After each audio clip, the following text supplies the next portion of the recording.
my screen. Okay, here we go. The recording missed the wonderful introduction. I'll add it later.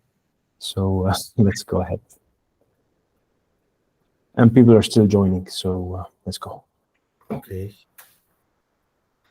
So you can see my screen now, yeah? Someone confirm? Okay, they can. Okay. One more disclaimer. So for our first session, this is more technical, more into cybersecurity blue team. That's the defensive side. For tomorrow's session, it's going to be more about with a sales, consultancy, management kind of person. So you get both perspectives. And yeah, that's all from me. Okay, people. So hope you are having a very great day. I will start by introducing myself. My name is Mohamed Mansour. I'm an InfoSec Security Operations Center Manager in HEMAYA for Information Security. If you are seeing my screen now, then you are seeing the agenda we have for these couple of hours. We'll start by talking about generically talking about security introduction to cybersecurity. And then we are going to have a break like before 9 o'clock, like for 5 or 10 minutes. We will also, I would love for the session to be interactive. I would love for you guys to ask questions. Any questions you need to ask, we are here to help. We are here to provide our experience.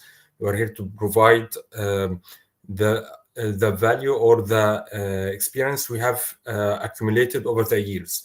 So try to make sure you don't get out of this session until you have completely asked good questions and you have collected the info you need for your careers and God willing for a very prosperous life ahead of you guys. Okay. So after the break, we will touch on a Security Operations Center demo, a SOC demo. Okay. This is going to be a technical talk. This is where we will spend most of our time talking and explaining and clarifying things and giving like examples. We will also have like Security Operations Center a day in the life of an analyst. Someone is working or a day in his working life. This is a recorded session for the demo for the purpose of just giving the best value out of time. But whenever you have questions, whenever you have something you want to ask, just feel free to ask it. We'll try to manage our time. And at the end of the 2-hour session, we will have a question and answer. Okay. So let's start with the first slide, which is also an introduction about me as a presenter. I have a Bachelor of Computer Engineering. I have over 15 years of experience in the IT, information technology, and cybersecurity fields. My experience range in working in multiple industries, including telecom, including service providers, including security integrators, internet service providers, even currently as a cybersecurity manager in HEMAYA for Information Security. HEMAYA for Information Security is a leader in the region or in Egypt, let's say, in the field of provided integrated solutions and integrated security solutions to our customers. The customers range from sectors like the banking sector, the oil and gas sectors, things like ministries. Okay, of course, each kind of sector, each kind of business, each kind of service providing entity has its own kind of challenges, own kind of security solutions that are tailored for their business, that are tailored for the needs and the requirements they are trying to achieve. So we will touch more also on this aspect during our presentation, especially when we get to the slides that will talk more about the Security Operations Center. Okay, these are some of the notable certificates I've took over the years. And my advice for you to always keep learning, to always, especially in the years where you guys are still in college, this is the best years that you could achieve. Like you might certify, you might go into exams and certify these kind of certificates, like from Microsoft, from certified ethical hacking, okay, certified hacking and forensics investigator, things from Palo Alto, things from some certificates from Cisco. But before you start certifying yourself, before you start just accumulating certificates, it's very important for you also to put a career path for yourself. It's very important for you to know your mission, to know where you are heading, to know that it doesn't necessarily has to be 100% the destination you're aiming for yourself, but you have to work on it. Okay, you have to plan it and prepare for it and invest some effort and some time in it, and hopefully by this session you will get a good you guys will get a good idea about what is cybersecurity, what are the kind of work we do in our daily security operations. Of course, the field is very huge. It has a lot of topics. It has a lot of certain types of workflows. But I will focus. I will start generic speaking, and I will start specializing and talking specifically in my field. Okay, and I will wait for your questions during the session, or maybe also after. No problem. Okay, for the next slide. So what is security? Okay, of course, the question depends, okay, because this is a very broad question. Security could mean a lot of things. It can have a lot of definitions, but broadly speaking here, the state of being free from danger or threat, okay, which would be explained more and would be have a more meaningful have a better meaning when it's put into context, when it's put into a certain perspectives. Okay, so how practically we become secure? What actually are we trying to secure? So it's the practice of protecting and defending the valuable things that we care, okay, that we care about. Things like protecting people, protecting information, okay, protecting businesses, okay, properties, assets, protecting information technology, and of course cyberspace, as we will later on talk specifically how we are going to protect it, okay, etc. Okay, as the pictures here imply, you need to protect people like from disasters, from fire, from earthquakes, from by implementing and deploying some preventive controls, so a mixture between detective, preventive, reactionary controls and techniques. These might not be very clear now, but when we go into or I'm going to mention more examples that will make it clear or more clear for you guys, okay? So as an example here, okay, this is also generally speaking, general speaking, what are examples for defense, or how over the years, or historically speaking, people were able to defend themselves, were able to protect themselves, were able to protect their homes, their countries, things, their families, the things they value. Okay, as an example, the Great Wall of China. It's one of the oldest, maybe, examples of how you could implement some kind of control to protect your country, to protect your people from invaders, from other tribes that are trying to invade you. Okay, by building a very huge wall. Okay, of course, it took time by the technologies they had in their time.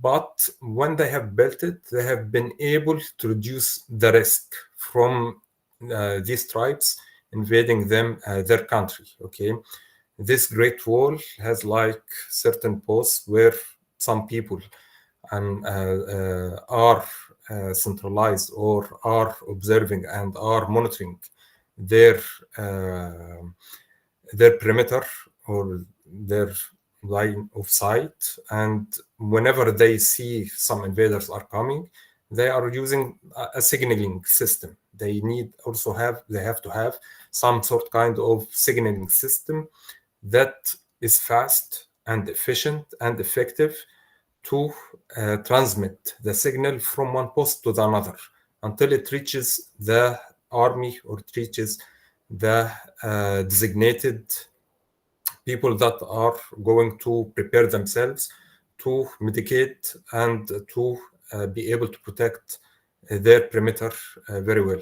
Like an example for a signal here in this example would be lighting something or setting a fire, so other posts or other people in the line, okay, would be able to see it and would be able to transmit the signal, and then they would be able to respond to it. Okay, I don't want to get into the other examples because I want to get into the technical aspect very fast, but I will mention another example, things like having a CCTV cameras. This is very deterrent. This is also used for detecting breaches, detecting unauthorized access, detecting people trying to breach some place they are not authorized to, and also just having a camera in a place or a street or a corridor or a room is deterrent. Okay, if someone has some malicious intent to do something or to attack or to destroy something, do some sort of damage, just having a camera or having a warning sign or having like a watchdog, okay, all of these things could deter the attacker from actually doing the kind of damage they plan to do. Having like a fortified castle, okay, this is an example of defense in depth. Okay, you're not only defending yourself by having high walls, okay, and having they are digging like a moat, okay, for a small lake around. This is like a levels or layers of security. If some layer fails, you still have other layers that could compensate, could also stop the attacker from achieving the target he's trying to achieve. Okay, so let's go to the other slide. Okay, it's important also to, we are here focusing, of course, on the defensive aspect, but you cannot defend very well something if you do not know the techniques of the attacker, if you do not know what are the attacker or the offensive or the threat actors are trying to do, what are their techniques, what the things, the tools that they are using, you will not be able to defend yourself. So it's very important to know the attacking techniques, which later on would be the hacker, the malicious actors. We are going to clarify in the later slides. But here an example, the Trojan horse. Okay, this is also historically one of the earliest in the era, medieval era, where they wanted to breach or to attack the Troy city. They used the wooden, and of course, I believe most of you know the story already. The wooden horse, which they hide the soldiers inside it, and they would just leave or just leave it alone. So the people of the city of Troy, they would take the horse and take it inside. I think it's some sort kind of a gift. And this is how the actual attack and the actual breach commence, okay?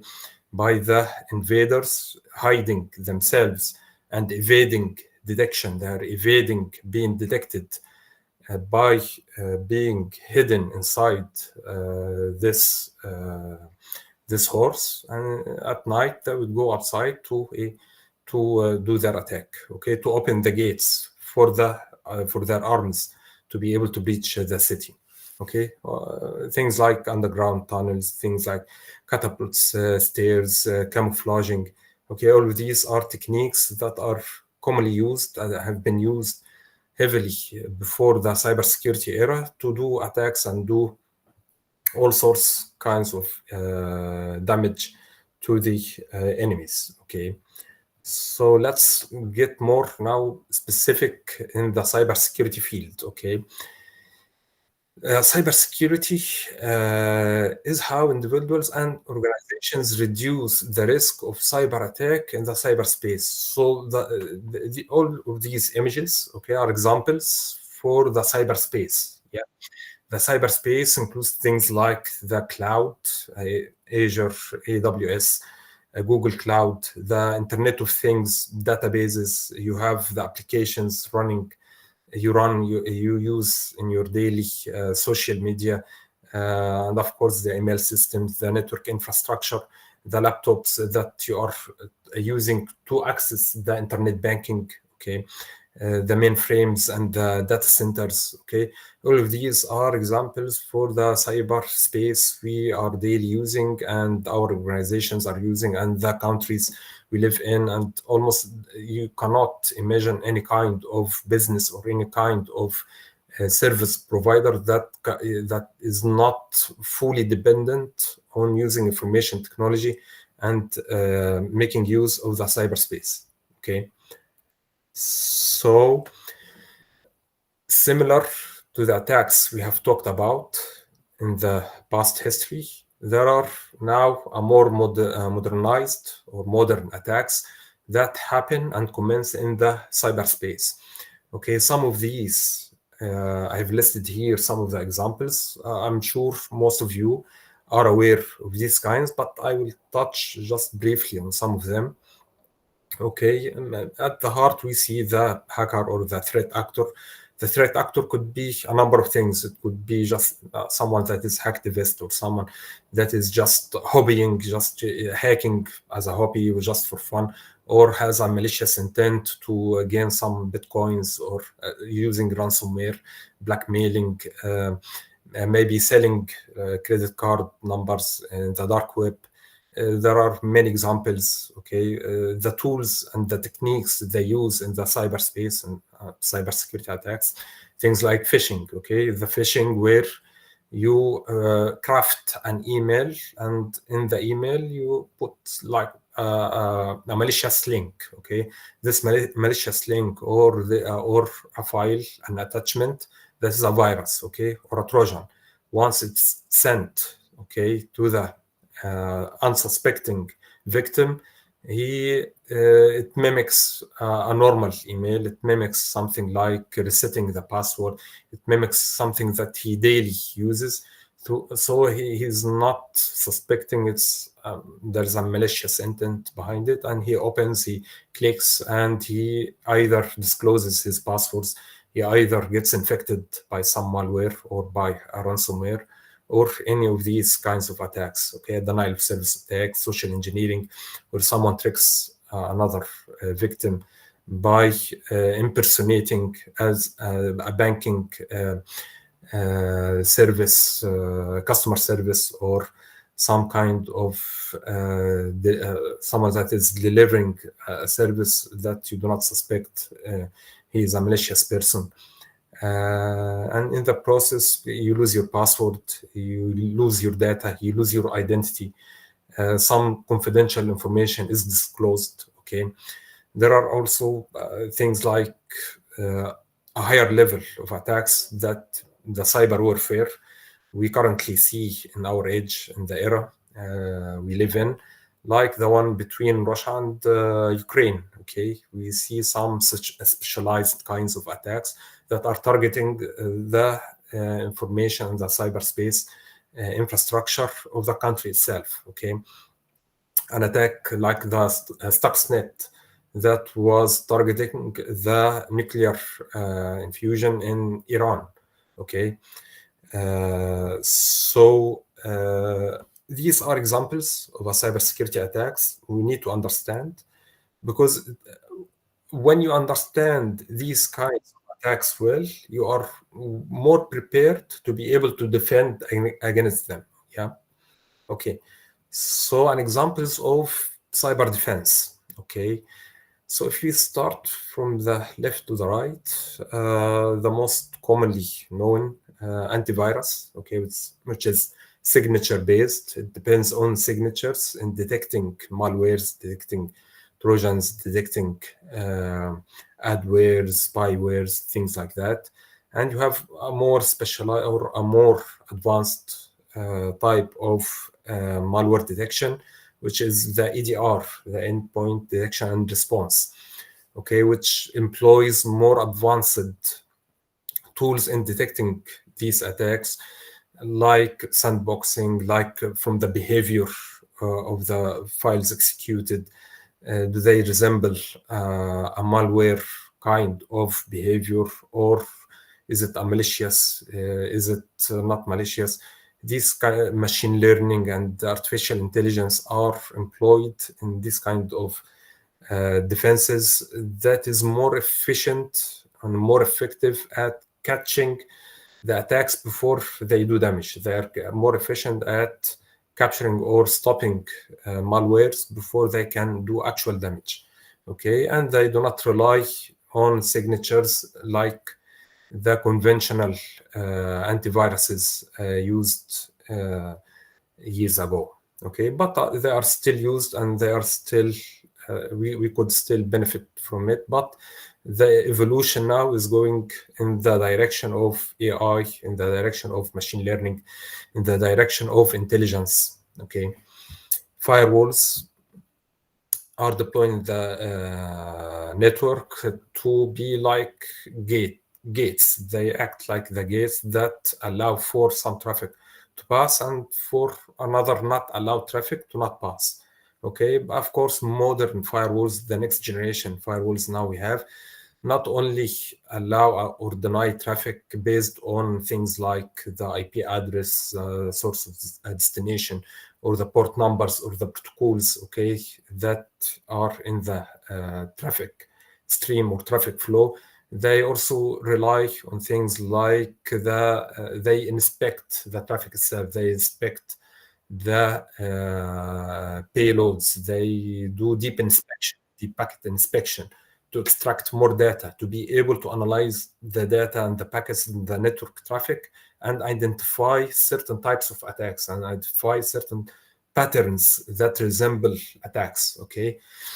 Email security gateways and the web security gateways, email protects you against things like phishing, spoofed emails, emails that are malicious, that are trying to spoof the personality or the identity of other domains, okay? The web gateways, they protect against things like they do URL filtering, okay? So whenever a certain type of URL is not allowed to be used inside a company or a corporate, it is denied. It is not allowed to be opened by the employees. Okay, because maybe it has malicious content. Maybe it's a path that could lead to infection or could lead for an attacker or threat actor to deploy his malicious payload. It's also it relies on reputation. It can check with intelligence feeds and security gateways or security databases if a certain IP, a certain URL is known to be malicious. The WAF, web application firewalls, they are like the firewalls, but they are more specialized. They are more specialized at stopping web attacks, okay, and application attacks. This is used more for the published applications, like if we have an internet banking application or internet banking platform service or banking that is providing to their customer a service to be able to do transactions, remotely do transactions using their mobile applications, do transactions using the banking URL, okay, the banking portal. these would require a web application firewall because it's more specialized at catching the attacks that are targeting the web, that are targeting applications on the web. Okay. So all of these, okay, on the left-hand side, we could say Question. Yeah. Sorry for the interruption. So, are these solutions are all like are you commissioned to implement one of these solutions, two of these solutions, or they're all like part of a bundle or a package that you usually provide to a client? Yes. So at our company, we have different teams. We have different type of teams. Like we have a network security team. Okay. We have an identity team. Each team is specialized at providing certain types of services to our customers. Like Okay. for instance, the network security team would be like responsible for implementing firewalls. Okay. Would be responsible for implementing email security gateways and web gateways. Yeah. So The white these are specialized solutions, each requiring an entire team to manage and implement and box. integrate into clients. Okay, I see. I see. Yeah, each one of these has like a plethora of information and certification path. That also just to touch something here, because I know most of you are still in their college, you have not graduated yet from or not completed your studies. It's very important to build a foundation in the networking area, okay? Because networking, generally speaking, is like an underlayer. It's a foundation that all the applications or the higher level applications and services rely on it. Okay, so if you do not understand networking very well, it would be like a deficiency, or it will not make things very clear for you. You will not be able to protect what you do not understand. Okay, if you understand networking, even if it's not your main path, even if it's not the thing that you are going or interested in working later on in your career, but having a knowledge, having some fundamental knowledge in the networking field, okay, and also in the system field, just helps you greatly later in the all the specialized fields like the cybersecurity, penetration testing, things like blue team, red team. We will Excellent. I'll try to talk more. Of course, I'm aware we do not have a lot of time. I will try to deliver as much value as I could. Also, whenever you have questions, you even write them down to be asked later, or you can forward to Adham and he will organize the way, or organize them to be asked to me. Okay. So all of these left-hand side, okay, technologies are in the preventive. Okay, you are trying to prevent an attack. You are trying to prevent a malware from running in your machine. You are trying to prevent like unauthorized access or an unauthorized email or a malicious email from reaching its final destination, or reaching unsuspecting user. You are trying to prevent an attack going to the internet banking. Okay, these are preventive measures. Okay, starting from the SOC, security operation, and the SIEM, security information and event management, we start to be detective. Okay, we are now in the, as I've said, the castle that has layers of security. It has high walls. It has like a moat, a lake around it to do different levels of protection.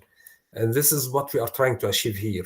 We are trying to achieve a preventive measures like the web firewall, email security, antivirus, EDR, web gateway. We are trying to also implement detective measures. Okay, what if an attack slips through stealth, undetected on the firewall, not prevented on the firewall, not prevented by antivirus? There is a concept that is called a zero-day, okay, attack. A zero-day attack is something, or a zero-day is like a vulnerability that is exploited and that is not knowing, it's not disclosed. The vendor itself doesn't know about it. Okay, so when it's exploited, okay, in the wild, on the internet, on in any business organization, this is a zero-day attack.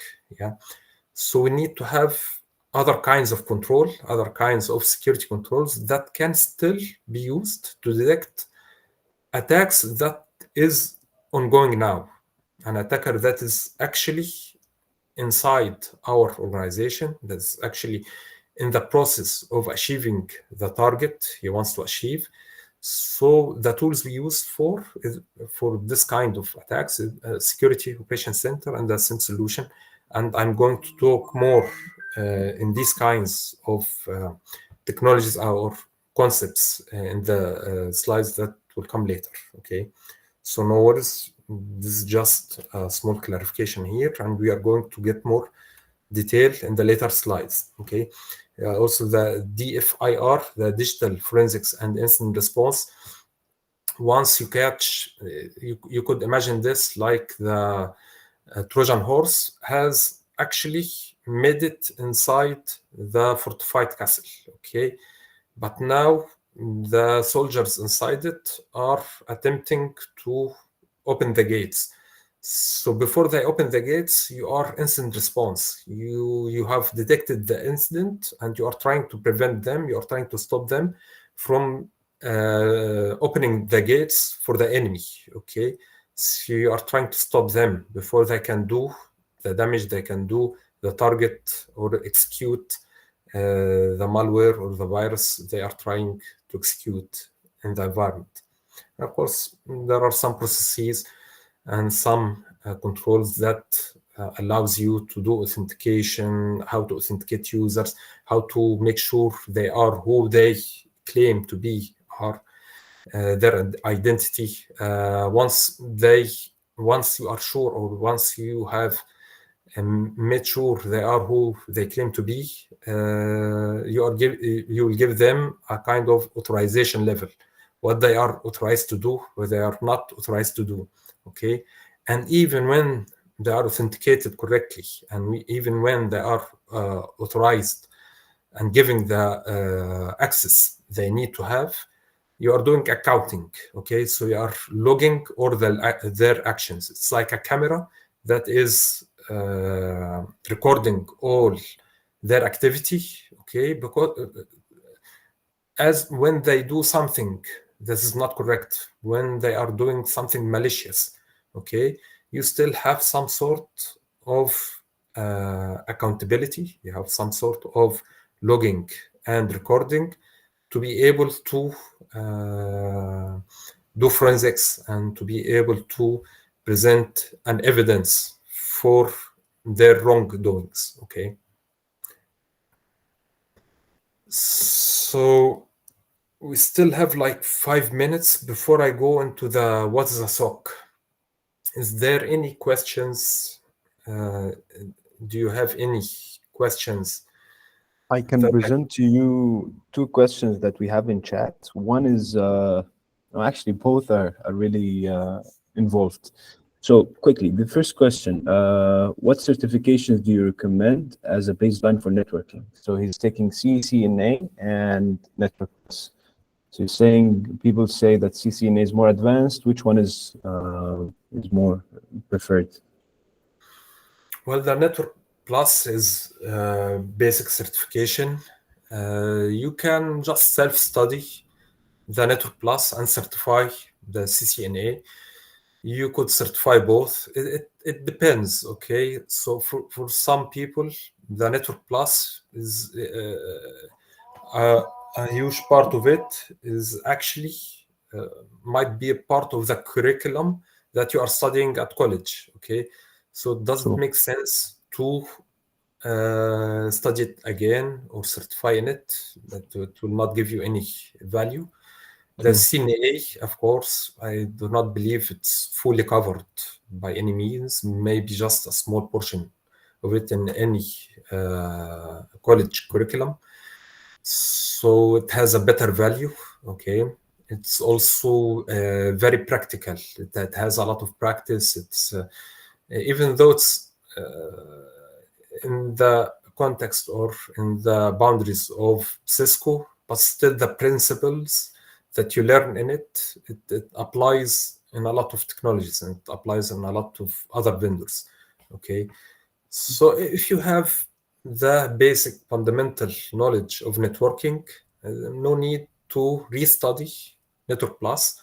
Just go straight for the CNA. If you are aiming for something higher in the cybersecurity field, you are not really aiming at working as a network administrator or a network architect. So there is no need even to certify the CNA. Just study the CNA and apply the knowledge, okay, as an intern in a company or in a training place, and then follow the other target or the targets that you have put yourself, like in the cybersecurity field, for instance, or even for the people that want to be software developers or whatnot. Just make sure you have the foundation. Okay, no need to pay money in something that you are not going to go into CCIE, let's say, into as a service provider. Okay, there's no need to 100%. certify the actual certificate. Yeah. Okay. Any other The questions? second question is, I think, much more involved than that, and it's related to your work.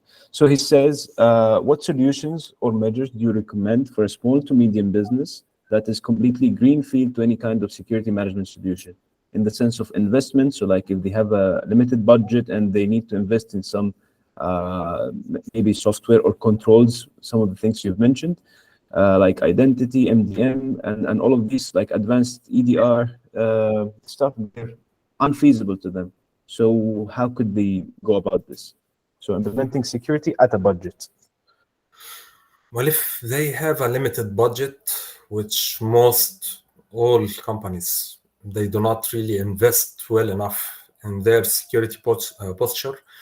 This depends on the prioritization. Okay, what kind? It needs an assessment to be done. Okay, and the assessment itself has to be done by a security experts, by a company that has an experience, a very good experience in the market, that knows the industry very well.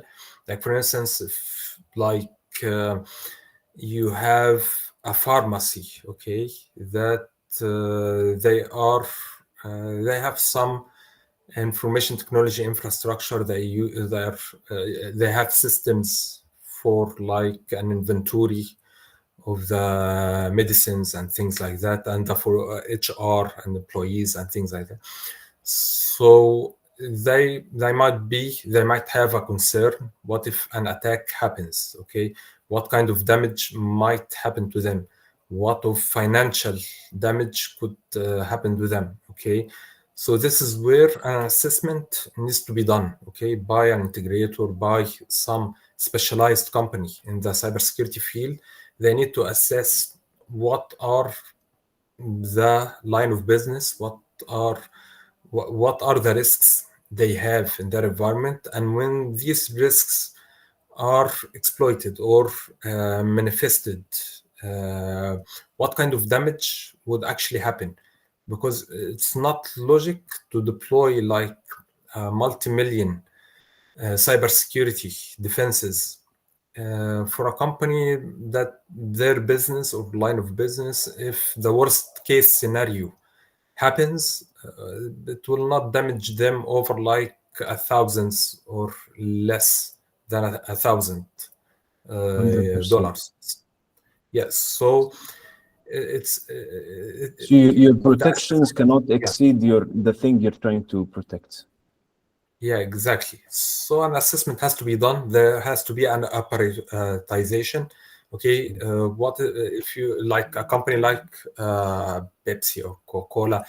The secret ingredient formula has to be protected at all costs. Okay, so this is where you are going to invest your money. Okay, this is where you are going to invest protecting the thing that cannot be disclosed, or the thing that if disclosed, you will go out of business. Okay, so and when you prioritize, when you know your mission or the thing, the crown jewels, let's say, and something we are going it's actually mentioned here. How can we protect our crown jewels?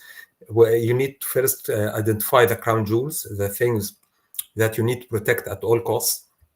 At a bank, you're protecting your clients' account numbers and money deposits and things like that. So once you have a vision and you identify the things you need to protect, and you give them a prioritization and classification, you start implementing your security solutions in the most effective and efficient way to achieve the you cannot achieve 100% security, okay, but at least you would achieve a very cost-effective security solutions that even if the worst case happens, okay, you have done your due diligence, okay, you have done the things that you had to do, okay. Any other questions before break? Excellent. No, excellent, excellent. We can hop into the break. And throughout the break, I'll open the real-time Q&A monitor. So if anyone wants to add any questions, so we answer after the at the very end. Okay, we have. When do we come back? Maybe in 10 minutes, just a prayer break to pray. Okay. And come back So again. we'll be here at around 7 or 6:55. Okay. Welcome back. Thanks, brother. Are you able to see screen?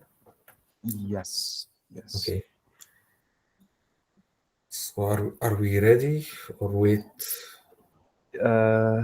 I think we're ready. So we're done with the first half of the session, which is a little bit of a warm up, and now we're gonna get into the technical part.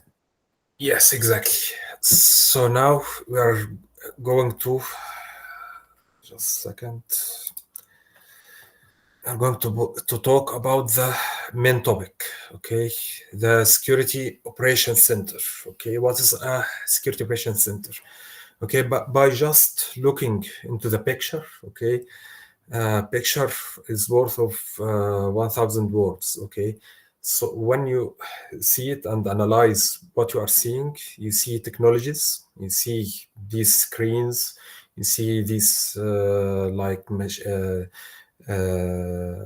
devices and bigger screens and like dashboards and things on these screens, and the people. Now you see people are sitting in front of these screens, they are analyzing, they are responding or trying to investigate something. There is also something that is not clear, okay, in it, but we can indicate or we can infer that it's no way they are going to be able to work and collaborate and come with an orchestrated outputs without some sort kind of processes, okay. So if we read the definition, a SOC is a centralized function, okay. It's a centralized, we see a single place here with people joined together. They are working in this centralized place within an organization that employs people, processes, and technology to continuously monitor. These people are sitting and monitoring on the screens the activities, okay, to monitor and improve an organization's security posture while preventing, detecting, analyzing, and responding to cybersecurity incidents, okay. So this is the main function of the Security Operations Center. So how do they achieve this? Okay, so now we are going to into more details. Okay, now in this slide, I'm going to list the blocks how a Security Operations Center like the part needing technologies, the part depending on technologies, the part that is depending on people, what they are doing, the part that processes and integrations in the environment, and things will start to make sense. Okay. So at the beginning, so I'm now simulating. If our company has a new project. Our company is working on a new project. I am, as a Mansour, working on a new project, and we are sitting with a customer. We are trying to identify and scope the requirements. We are trying to identify the business crown jewels, but they are actually trying to protect what they are trying to achieve. Okay. So as we have talked before, I will just list everything to be able to talk, not everything, but just for this part, for the identification and scoping. Okay. So in this part, okay, we have many technologies. Some of them are information technology. Okay, some of them are preventive security devices. Like for instance, you can see the first block on the left-hand side, the network and security, which has on the network part routers, switches. For the security part in the network, you have firewalls, you have web application firewalls, as we have talked before. There are also other things that are mentioned in the right of it, like network monitors. Okay, network monitors are just devices that collect monitoring data from the network. Okay, and just present it in a better way for other devices or for other integrations with security devices. Okay. So you also have systems, and these systems also fall into two categories, okay, for the security and for the information technology. Like you have systems like what we have talked before, the preventive antivirus, the EDR, the IAM, the file integrity, the IAM, identity and access management. It's responsible for having centralized identities and centralizing the access and management of people and entities inside an organization. Okay, file integrity monitor. It makes sure it monitors the integrity of files in your environment, on your machines, on your servers. Okay, that it has not been tampered with, it has not been modified in any way, in any malicious way. It also tracks these as an accountability. If someone does unauthorized change to a file or a piece of data that he had not been authorized to do it, it will make him accountable for his actions. Things like DLP, data leakage prevention. Okay, if like I've talked before, the example of a secret recipe. Okay, if you have, or let's give another example. If you have source code, okay, and this source code, like the Windows operating system source code, you have to protect it at all costs. Okay, because if this source code is leaked, okay, if it goes outside to the public, okay, you have lost your business, essentially. And I want to add that from an offensive perspective, we study exfiltration techniques. We study methods that allow us to steal data and transfer them to outside an organization. So these solutions are all built in reaction or in response to things that hackers and malicious actors do. Yes, exactly. So this is one aspect of systems that are used in the security and the preventive, not only preventive, some of them might be also detective, okay? But most of them are preventive security devices. The other aspect is just the information technology devices or solutions you have in your environment, something like the Active Directory, DNS, DHCP, the Exchange, responsible for the email system, the servers, okay, whatever their business function might be, okay, the workstations for the employees that are used for them to do their daily work, okay. These are endpoints, laptops, even the mobile devices. Okay, this of course this is not inclusive. I'm just mentioning here some examples for the most common devices, technologies, solutions. It will differ and will depend and it will differ from customer to another, from one sector or one kind of business to the other. Okay, so we have also databases. An example: Microsoft SQL, Oracle. There are structured and unstructured databases that are used differently, SQL databases and NoSQL databases. We have also applications, things like what I've talked before about the internet banking or in-house developed applications or Microsoft Office or whatever applications that are used inside the organization. Okay. And we cannot talk about all of these and not mention the cloud. The cloud has become a main ingredient and a main platform for many services. Okay, the cloud providers are not only limited to AWS and Azure and GCP. There are things like the Oracle cloud. There are private clouds now inside the countries. So this is something that is becoming very popular. The prices are actually of hosting your applications, containerization or Kubernetes and things like that are becoming very low. So it just someday it's going to be the mainstream. Okay, it's going to be the mainstream for providing application as a service, infrastructure as a service. So this is something also I highly recommend. I highly advise you guys to have a knowledge, to read about, to build some basic knowledge and practice on it. Like you can, for almost nothing, have like a 30-day evaluation on one of these clouds and just build systems. Okay, just build something, just build a small infrastructure. It will just give you an idea how it's provisioned, how it's used, how it's virtualized. Okay, so now that we have identified and we have scoped the devices that, let me say, the high asset devices or the assets that are worthy of being monitored, okay?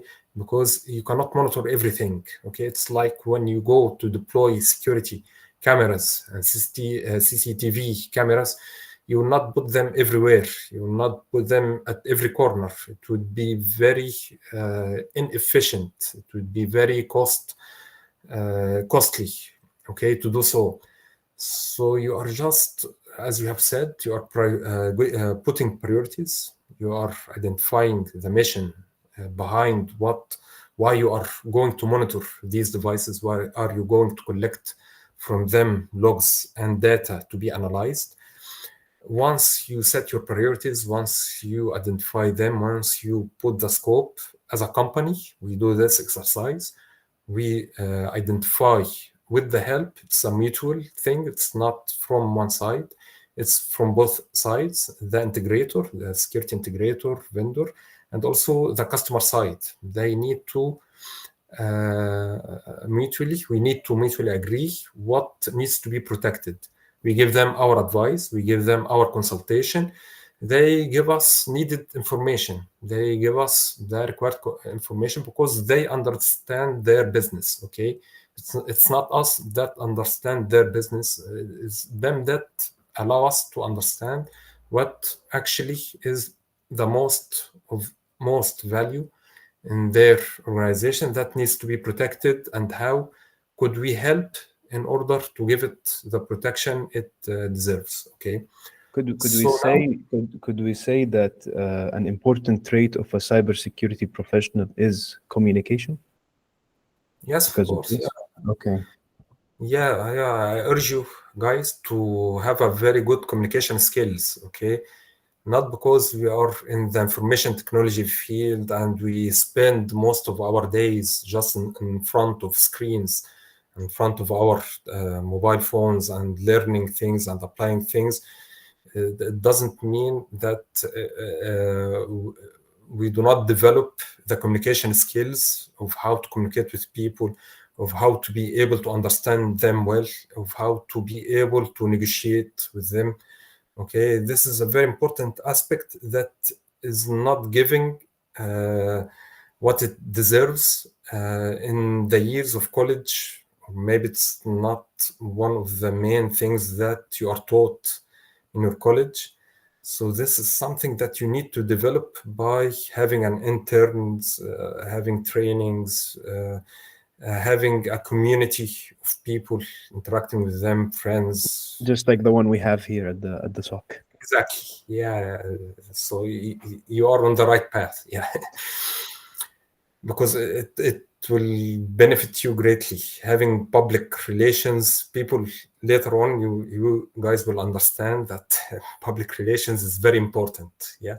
It's maybe even more important than the technicality we are discussing now. So you could be at the top of your game in terms of technical skill, and you studied well, you've done your homework, but because of your lack of communication, you're unable to negotiate, you're unable to work with clients, understand their needs, you'll do worse than someone who's even lower technically.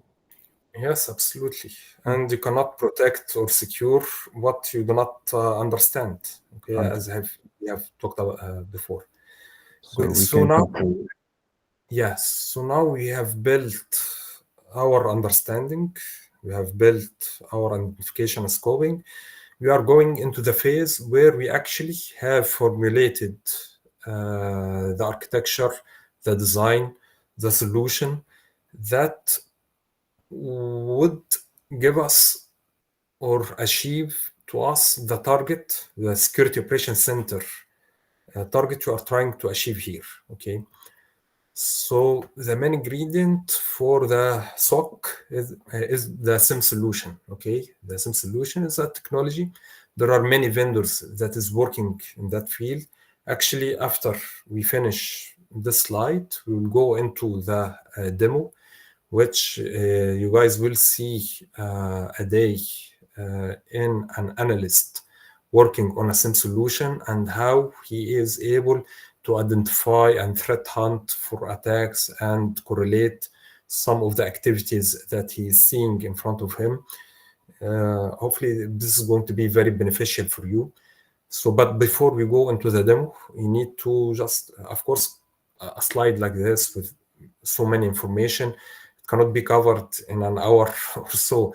You guys also have to self-learn or have to, this is just an overall view. This is like the big picture, and you guys have to take these small topics, okay, and study more and collect more info about them later on, okay.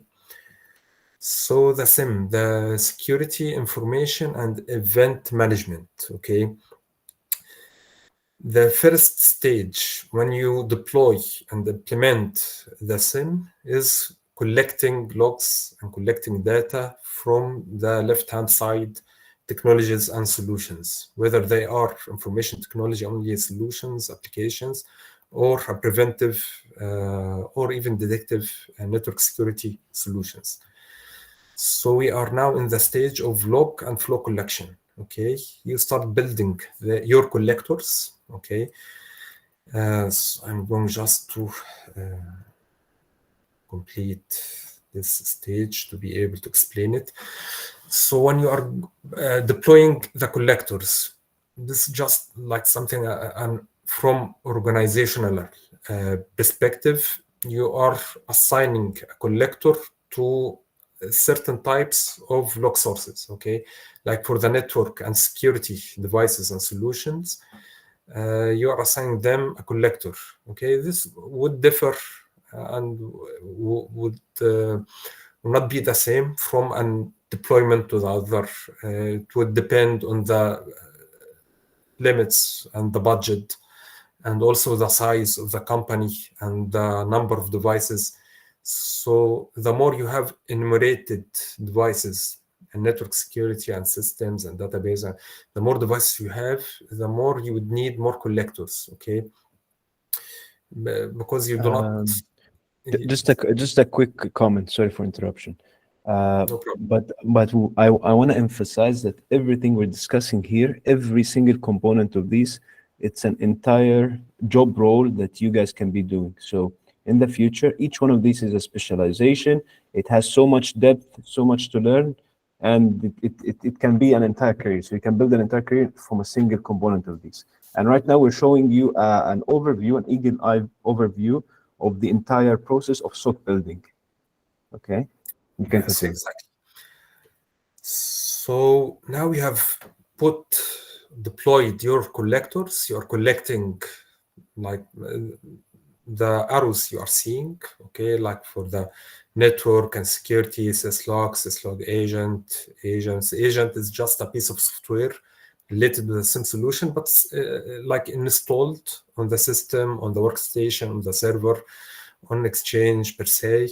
That its responsibility is just to collect logs from its local machine and send it to the collector designated to it, okay?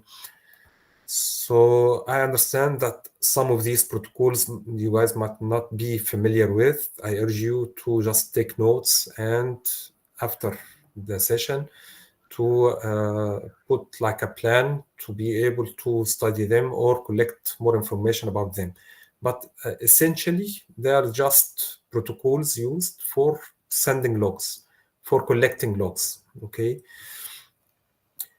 Like for the database connector to be able to connect SQL and collect from the tables, harness the audit logs from from the database tables related to them. A flat file, you are reading from a file, you're reading and collecting the logs from a file. APIs, application programming interface.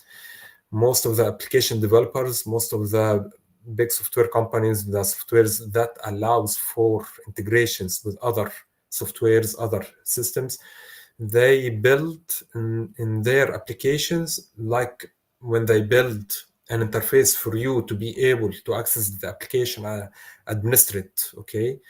They also build an application programming interface for other applications to be able to connect to it and to be able to execute commands, okay, and maybe retrieve some kind of data. In our case here, it's executing commands for the purpose of collecting logs, okay.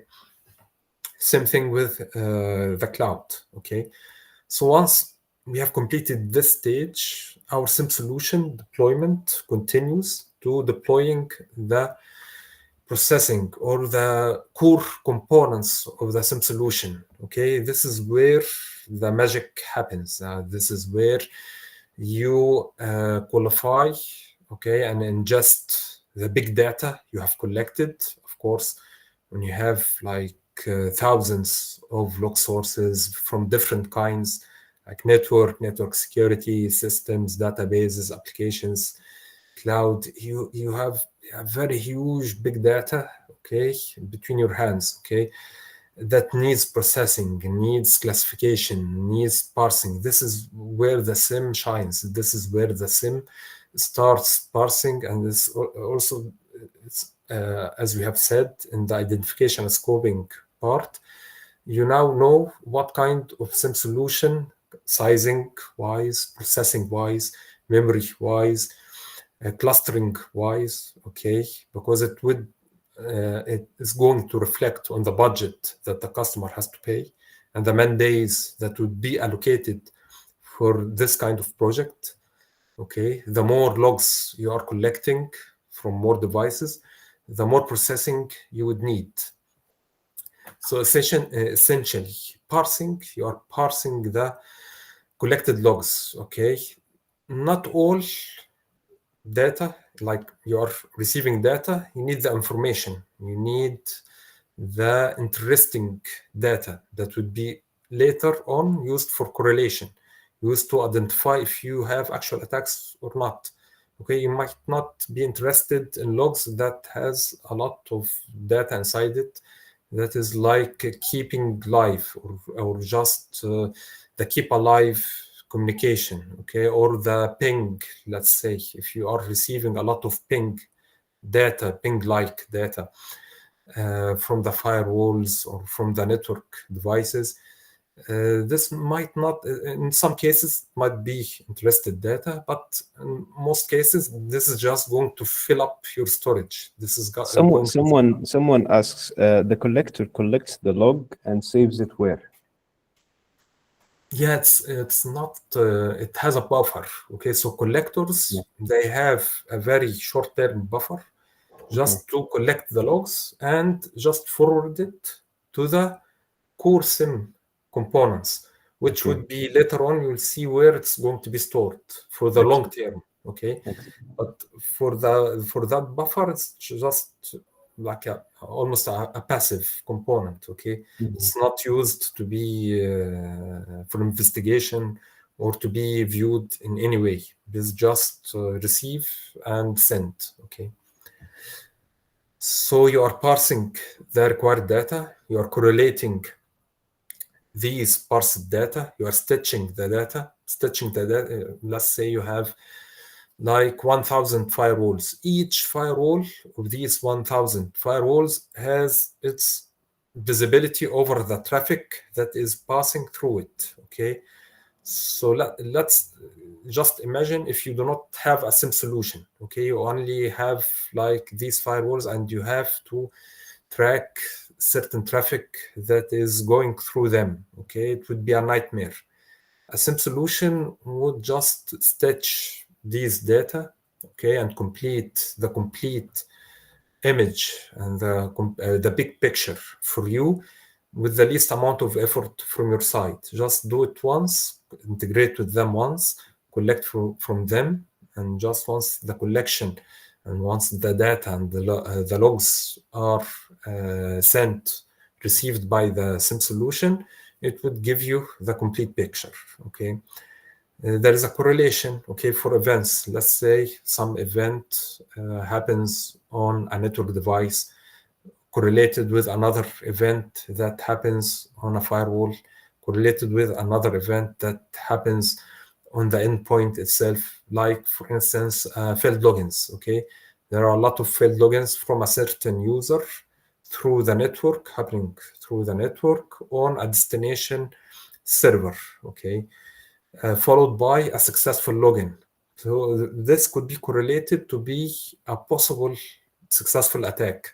Someone has successfully brute forced by doing a number of failed logins until he has discovered or been able to brute force the actual password and has actually gained unauthorized access on that server. This is an example of a correlation. Okay, then another type of processing, and we are here talking about a technology that is evolving, and it's just maybe a few years ago it was only just parsing, and then on top of it we had an introduction for correlation by use case rules and criteria, special criteria to identify attacks. Now we have the machine learning and user and entity behavior analytics. Okay, of course, in a single session, we cannot talk about everything. These are points and topics you can build your knowledge upon after the session. But in a nutshell, this is where the SIM solution is monitoring the behaviors. This is where the SIM solution can detect anomalies and can detect certain patterns that is known to be an attack patterns. Okay. So what happens afterwards? The logs and flows has been transformed into data. Okay. The data has been transformed into an events. Okay. Not all data are events, not all data are logs and flow collection, but you are qualifying the things you need, okay, until you reach, just before we reach the analyst and the people that are going to analyze these data. we need to talk about how this data is actually stored. Okay, in the SIEM solution, it has a very long-term retention storage databases and a very very long-term retention like external archives. It doesn't have to be on the same platform. It might be a different solution, and it's actually a different solution, a different storage, not locally on the SIEM solution itself. When you do an online search, when you do an investigation, it's done on the online data on the SIEM solution databases itself. The external archives are just for forensics and just for like compliance. There are some compliance like from the central bank that might dictate that you need to keep the logs for 1 full year.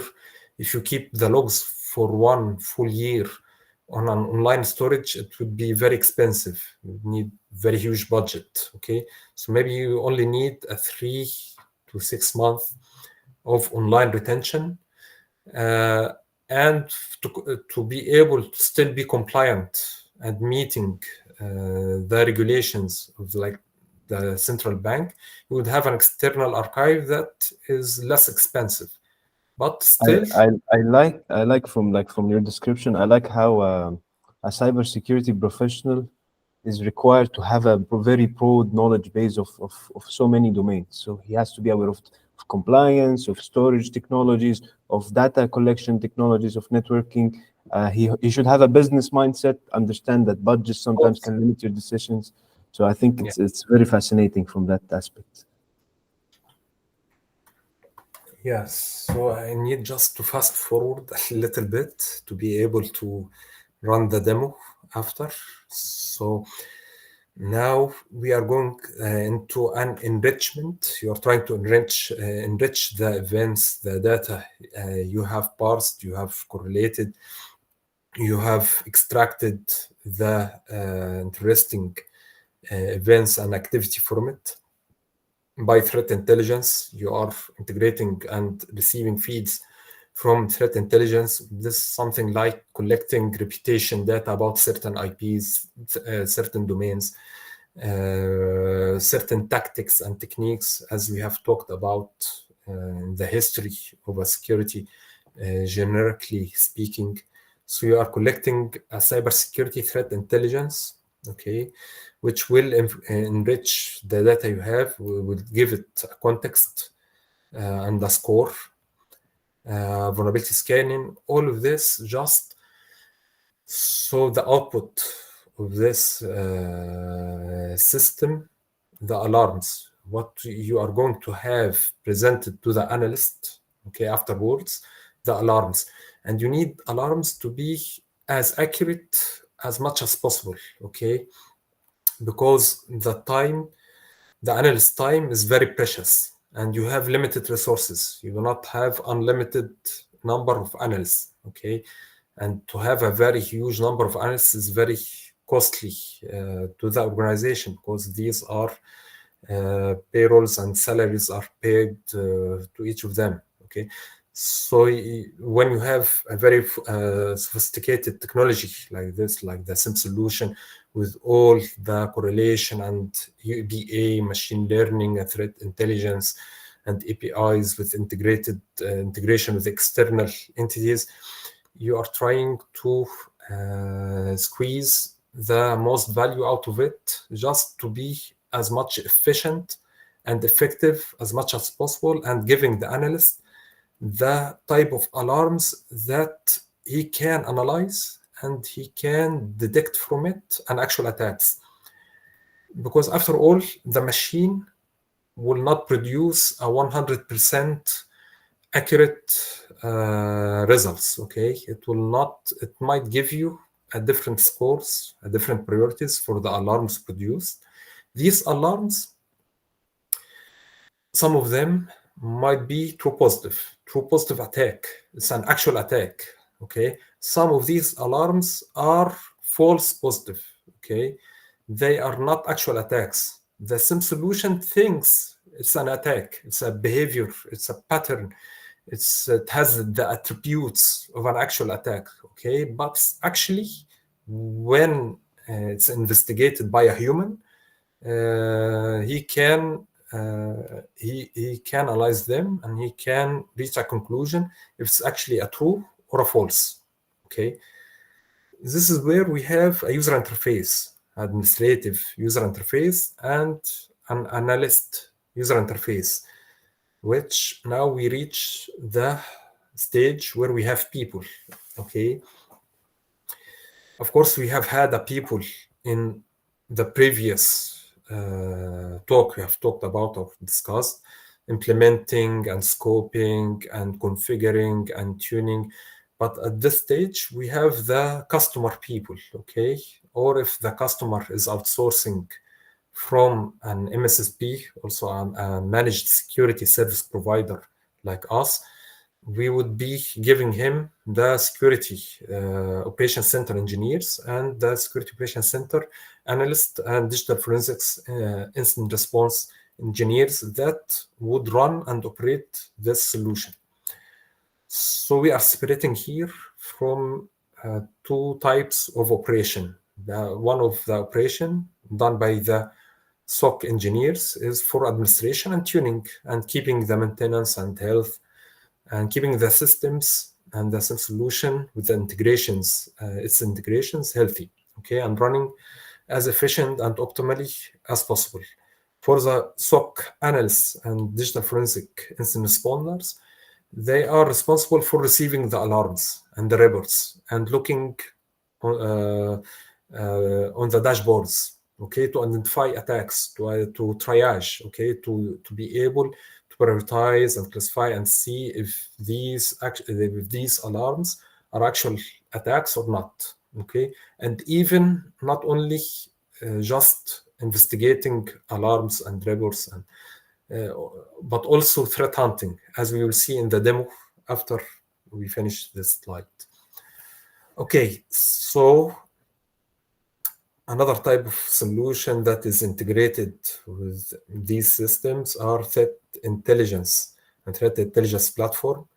The IOCs, the indicators of compromise, feeds this kind of like having a database or having a knowledge base of how do I actually am able to identify if there is an attack or not. It's by seeing or by investigating the indicators of compromise. If I see a certain indicators of compromise, then I most probably have been attacked, and most probably under attack, and most probably have been breached. Okay, the more indicators you see, the more the probability and certainty becomes higher.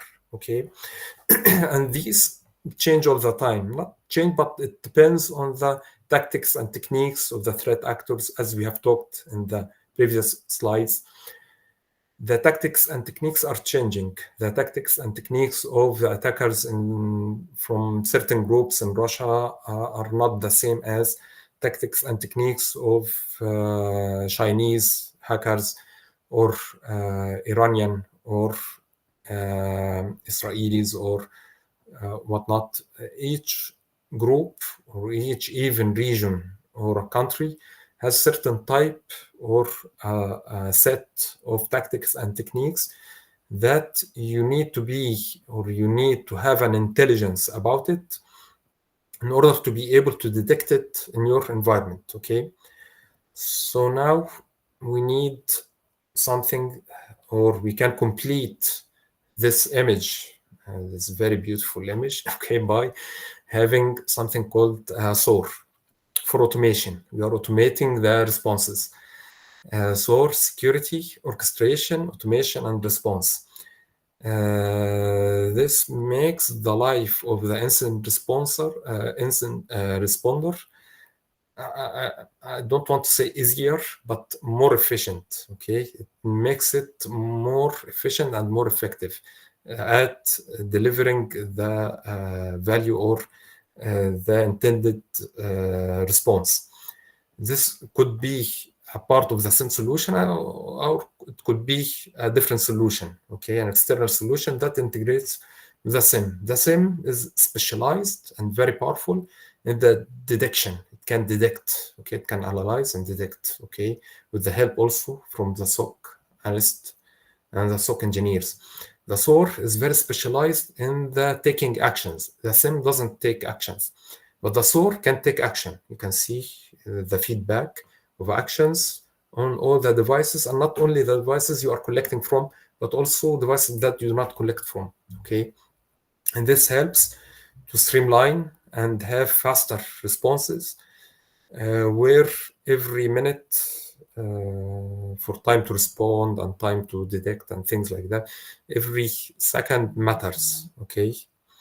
So on top of all of that, we are missing something. What we are missing here is processes. Okay, as we have talked in the previous slide, without processes, we cannot run these systems, and we cannot have an efficient workflows, wiki, documentations, lesson learned, playbooks, the playbooks that tells you when you have a phishing attack, what should you do? When you have a malware outbreak, what should you do? Okay, so the processes gives you this knowledge. It enhances your SOC capability. And this is something that is not static. It's dynamically updated. It's dynamically enhanced over the time. Okay. So now, okay, so we are going to the demo. Okay. I will play a recorded demo for a SIEM solution that is called Logarithm. Because we do not have a time to cover everything, I think this is very interesting. It would be very interesting for you guys to be interested in this field and to build knowledge and seek more information in it. Okay, so let me play and record your questions after the recording is complete.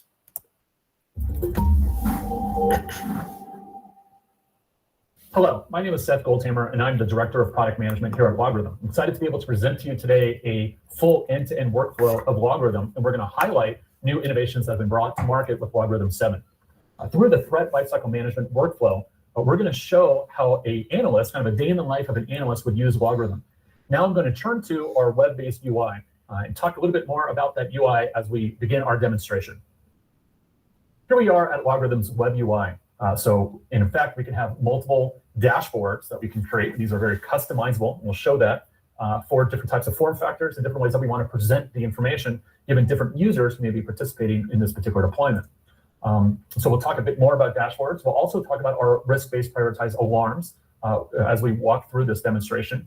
And then we'll also talk about cases and our ability to show cases, whether for an analyst, in different ways that we can customize a dashboard of case workflow, or perhaps for a SOC manager. One of the things that our customers have really appreciated, one, all of our dashboards are live, meaning that this is, I can, obviously real-time data is being fed into these dashboards, as well as I can double click into anything that is of interest to me.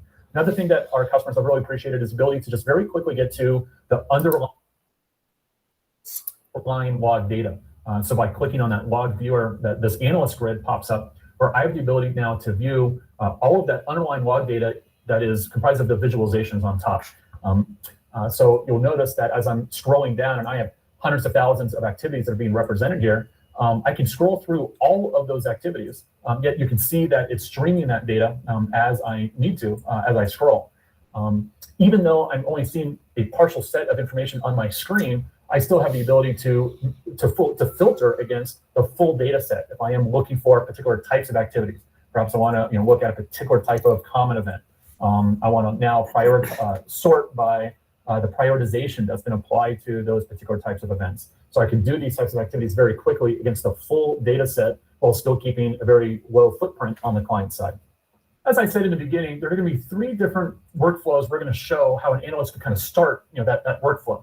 And the first is by just viewing information on the dashboard. Again, this is a live dashboard, meaning I can drill down into any particular activity here that may be of interest.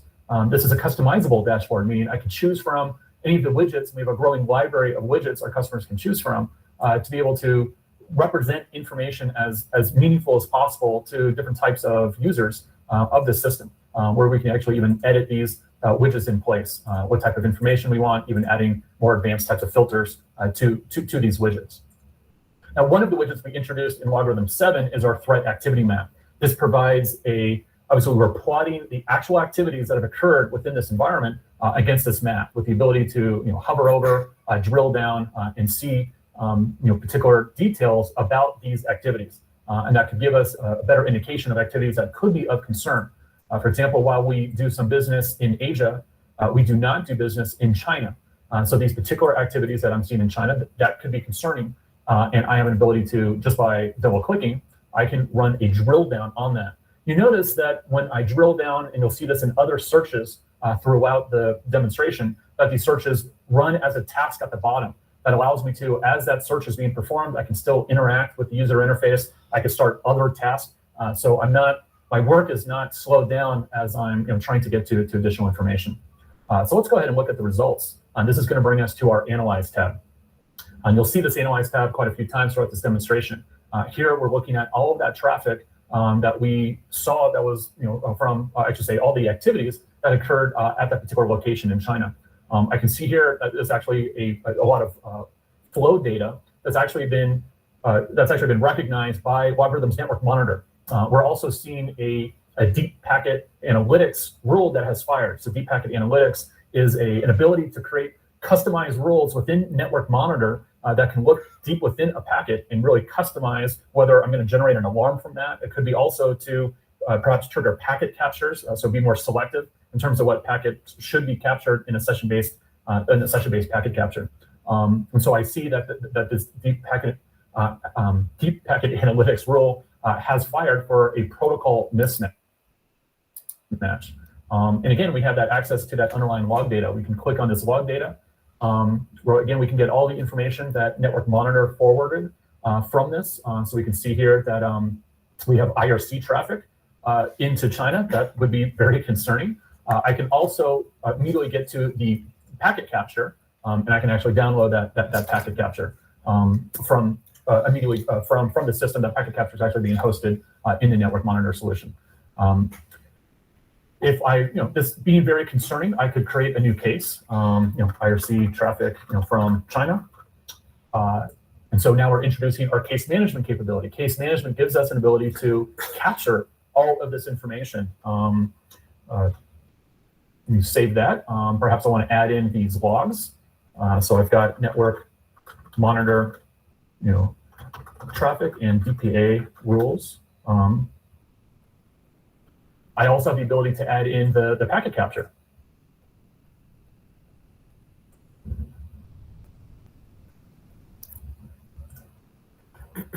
This gives me an ability as an analyst to have a single place where I now have all of this information.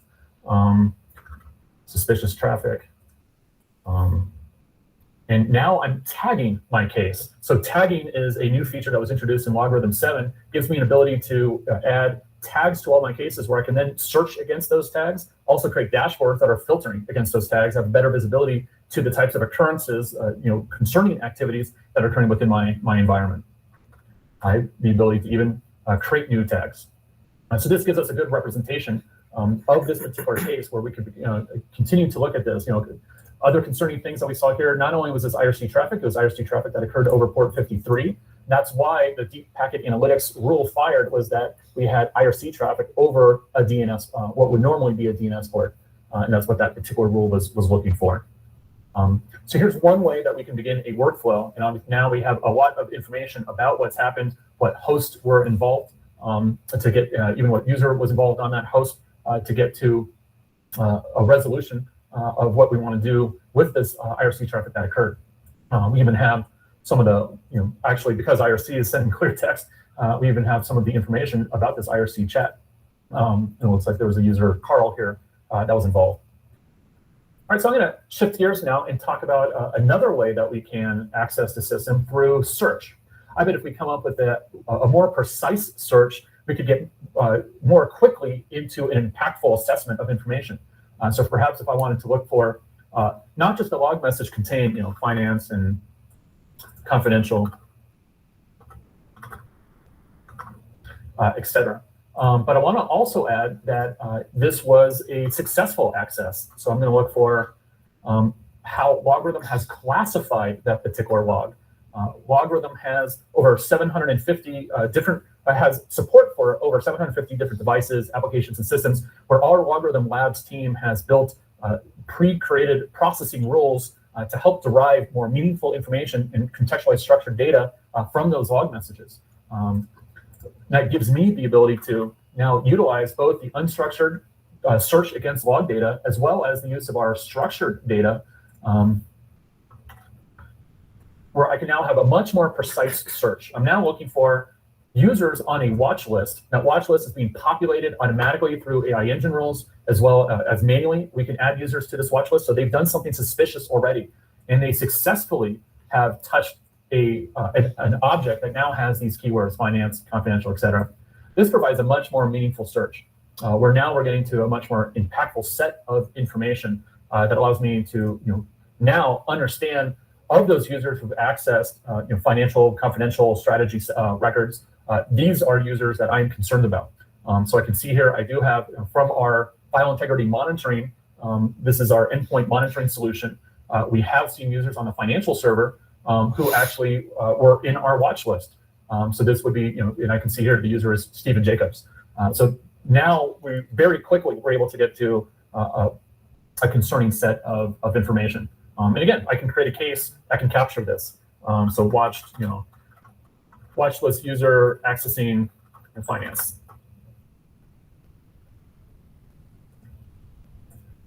And I can add in logs, et cetera, just like we saw before. Looks like I've got Stephen Jacobs accessing financial records. And again, I can tag this. Maybe this is an insider threat or an account takeover. I can tag this by maybe the name Stephen Jacobs. So I have the ability to kind of capture all of the pertaining information about this case, as well as any other logs and alarms that I might now want to associate to this case. So this is a second way that we can begin our workflow through the use of precision search. Now, the last way that I'm going to show in this demonstration that we can begin this workflow is from our alarms page. All right, so on the alarms tab, what we see here is a representation of all the alarms that have fired, and we can see predominantly the risk-based score that's been associated to those alarms.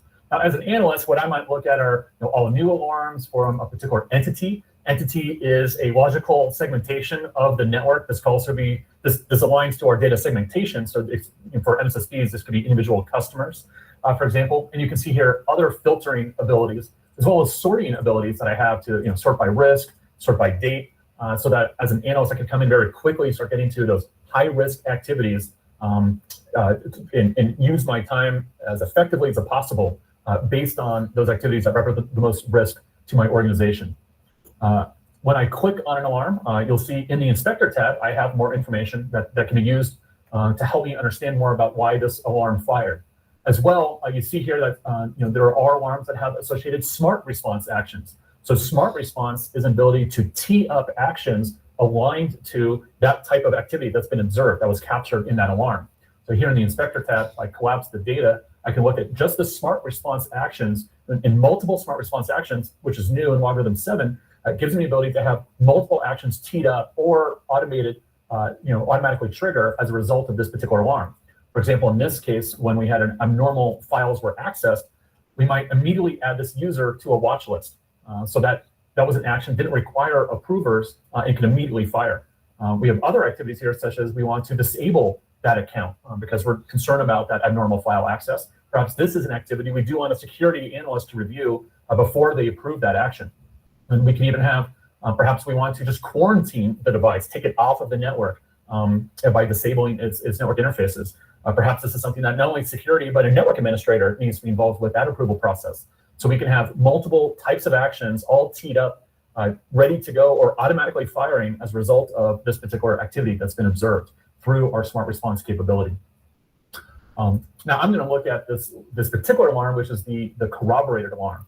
It's corroborated. What that means is it's actually seen multiple activities that have all been triggered either from the same user, from the same host, from the same kind of data, sensitive data. In this case, it's a corroborated account anomaly. So it's been it's seen multiple anomalies, 3 or more unique behavioral anomalies from the same user.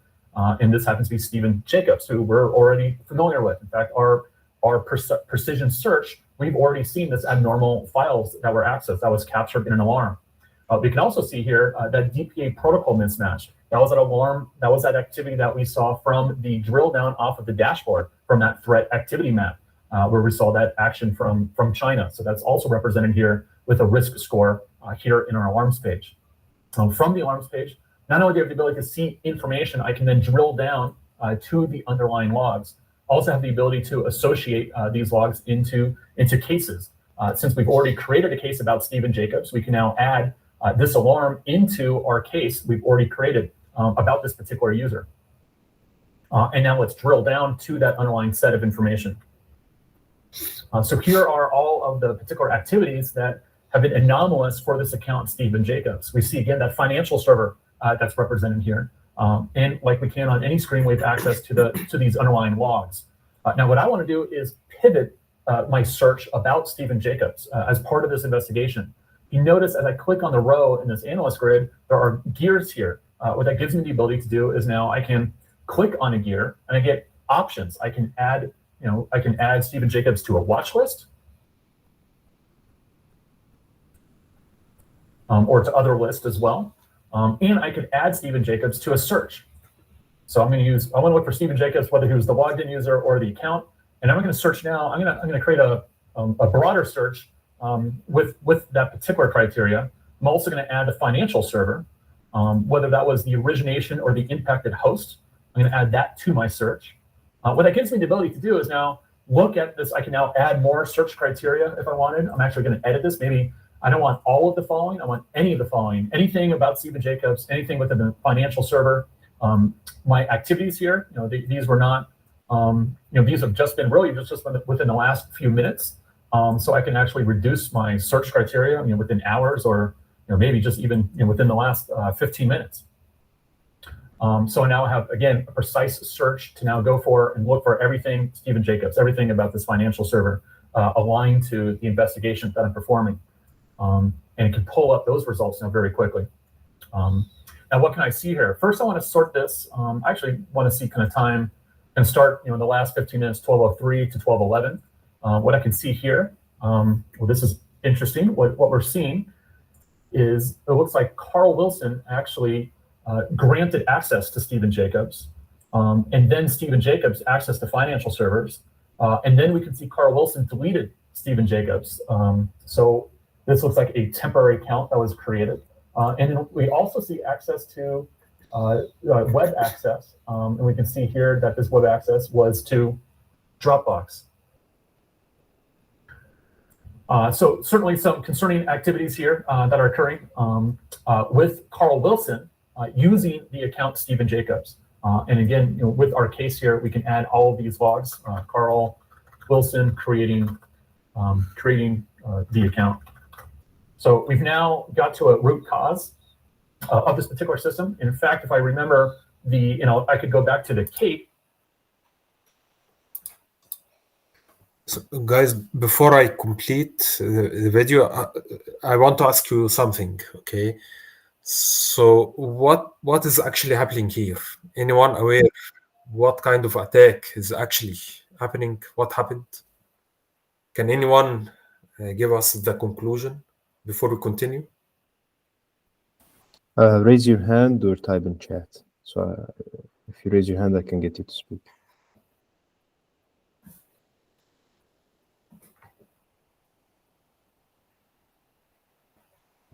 Anyone? I think it's beyond the scope. Maybe you, Adham, can Okay, explain maybe to us. let's try. So is this a data exfiltration attempt? Yeah, because we have the Dropbox, okay? So there is some kind of data has been exfiltrated. Also from the events, what can you conclude or what can you infer that has actually happened? I can't. Which account is Carl Wilson is the one that is doing the attack or Stephen Jacobs? I think Stephen Jacobs is the victim. Yeah, Right. it's an account that was hijacked or has been Like he's used not by the Carl malicious Wilson. actor here. Yes. Yeah. And actually this brings up an opportunity to say that even though we have this kind of software that makes our job efficient and effective, and we have AI and we have algorithms, it's not enough. You still do need a very, very talented and knowledgeable analyst to look at this and operate that kind of tool. So Yes, yeah. the technology here is making the life of the analyst not easier, but more efficient, more effectively able to identify and threat hunt for attacks and And identify them. and Yeah. that's how you escape a difficult question. So let's continue. By And the way, from we're which exactly on. country the attack is coming? Mm, I'm not sure. How can we tell? It's from China. He mentioned he correlated a different, or not very different, but a number of alarms together into a single case. The IRC chat, which was clear, that was indicating that there were some sort kind of communication going between two people. The Dropbox thing. But by the way, what we are doing, is it tier 1, SOC tier 1 or tier 2? Like, what would be the role of the person doing this? Or is it the The threat one, hunter? Or... yeah, so the tier one would be someone that is doing initial triaging, is doing initial investigation for each alarm, okay, separately. A tier two would start correlating them, or with the help of tier three, he would start threat hunting, okay, and completing the picture and making sure that the attack is actual, that he has completed all or collected all required evidence to support his case. So when he approaches the infiltrator or the suspect, or he can approach him with an actual evidence. He can explain the evidence for his top management, okay? Because he is not the one that is going to, in some cases, he's not the one that is going to take action, okay? He has to present his case firmly with evidence, okay?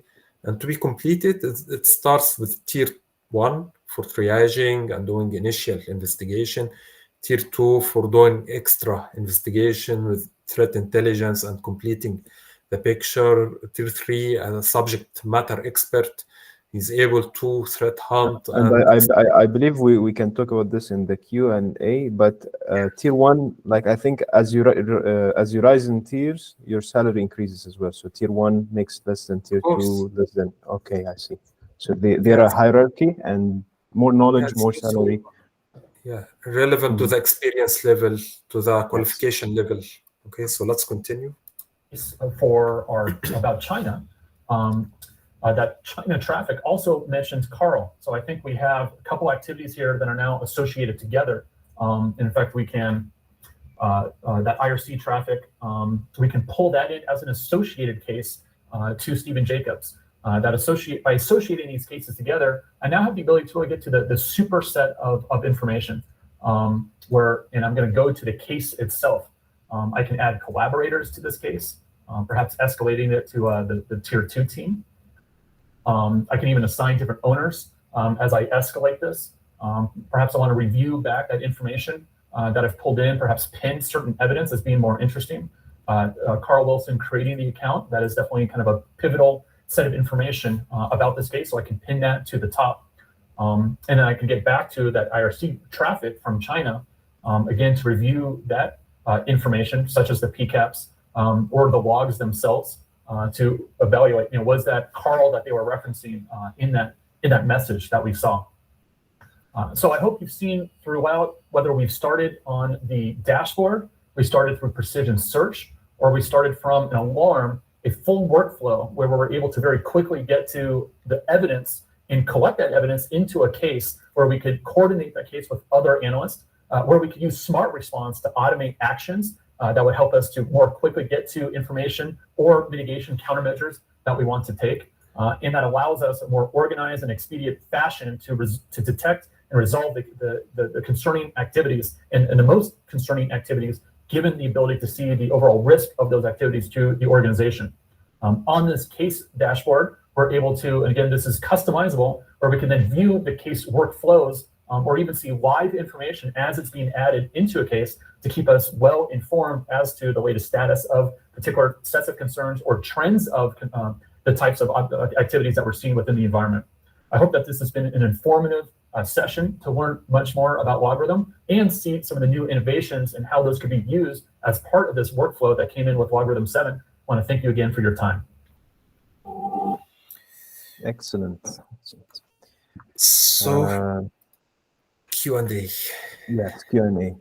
So let me screen share. So the Q&A is going to go through Slido or whatever tool we're using.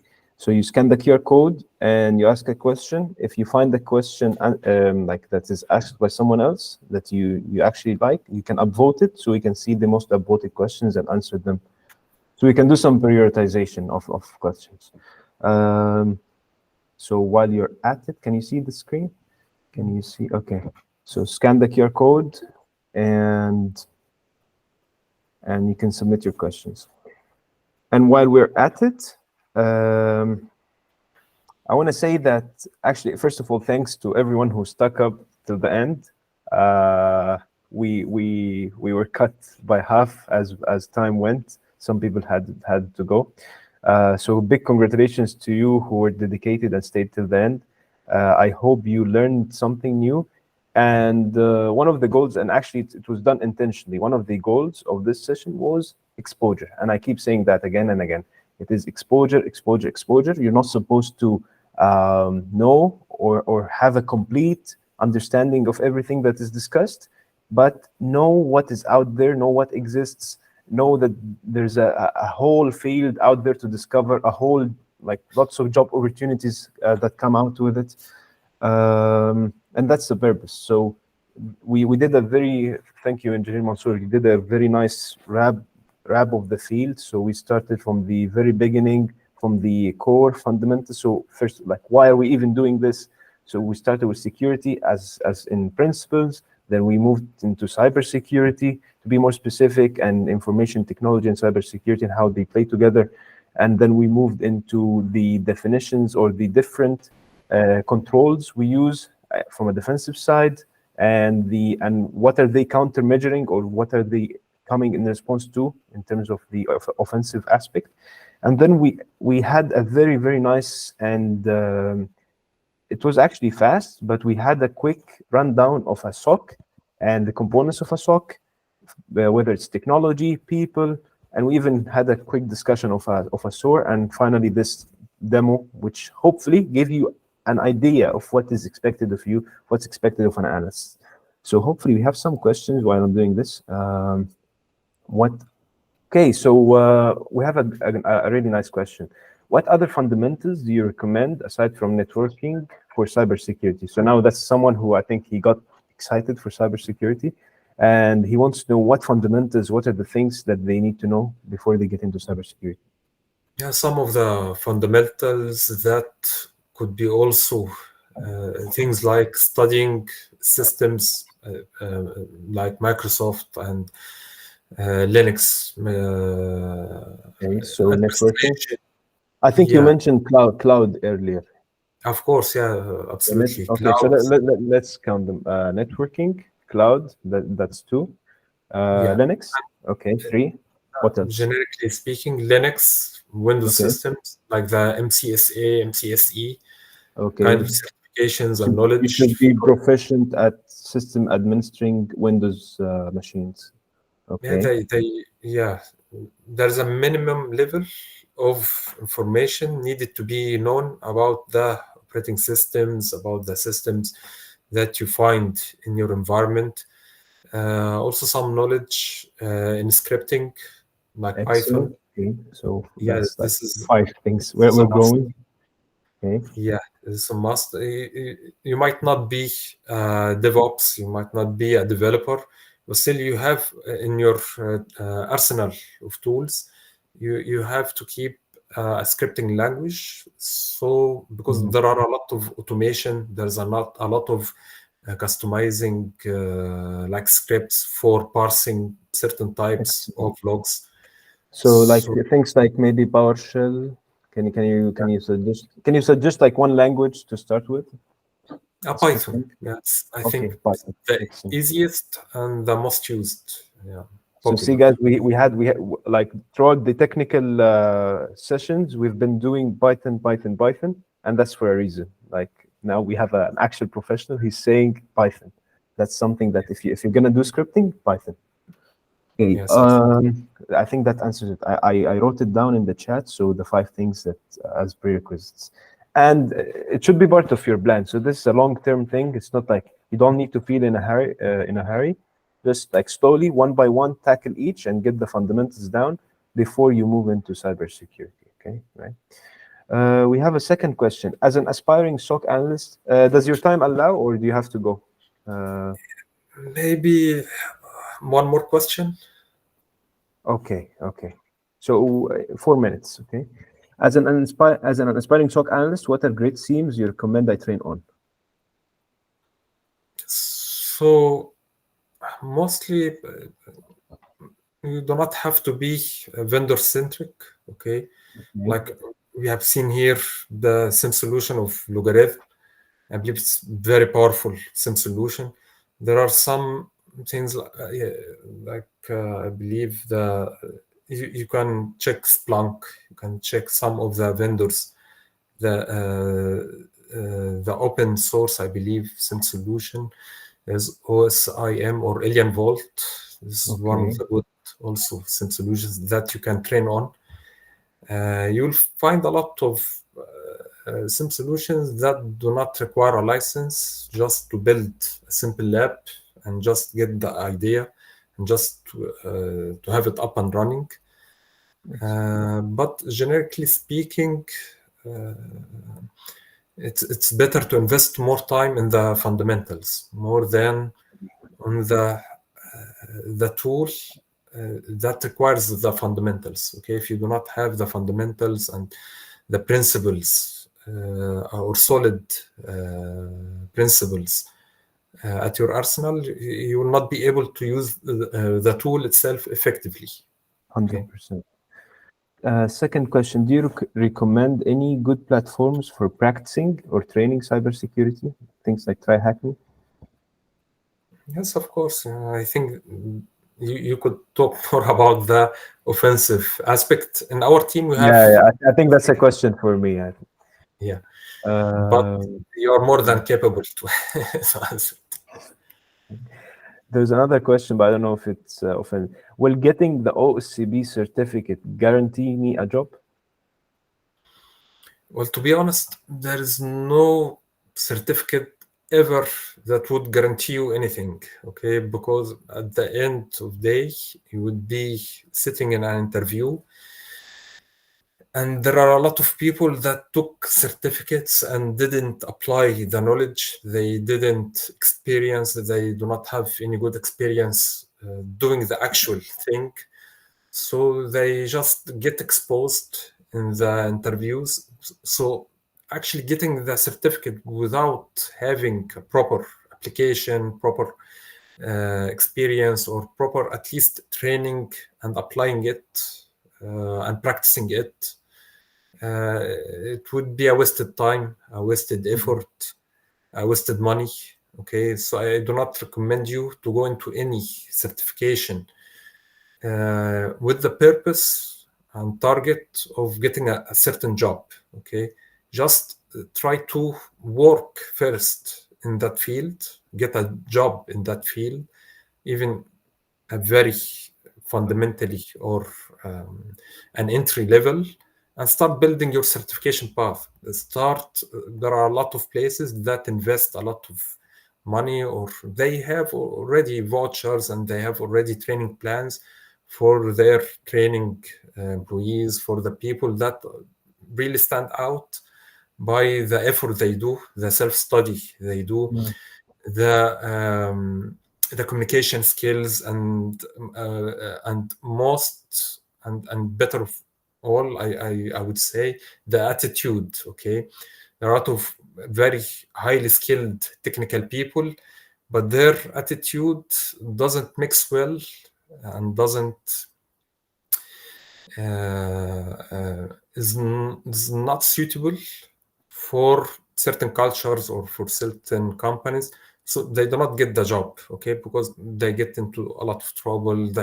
They yeah, I'm starting to burn out. So yeah, so I believe I would compete. Because we grabbed him after work, or he kindly came after work to give us 2 hours of his time. So actually, I'm surprised you're holding up after 2 hours. So, Yeah, it's because of this thing. Yeah, yeah, yeah, but we all need it. it's That's another essential part of the industry, cybersecurity. yeah. Okay, let me see. I think no, I think you've answered most. So the others are mostly, I think, people interested in hacking and offensive security. So yeah, so thank you very much for your time. Thank you for being here. Like we had nuggets of wisdom in between, distributed between the actual lecture. So thank you for that. And yeah, everyone, you can send your I don't know, send your thanks. Thanks all. The I would like to thank you all for your time and for your patience and for your dedication to continue or to be part of this. and we hope that we at least like helped one person. Hopefully, we ignited his passion or like helped them, Yes. push somewhere. That would be enough. That would do it for us. So thank you, and thank you, Rahaf. Thank you, everyone. And tomorrow we're gonna have. Thank you, Mohammed. Tomorrow we're gonna be having a lecture with or a session with a professional in the consultancy and management side. So you have a perspective on both. Thank you, everyone, and everyone is dismissed. Assalamu alaikum.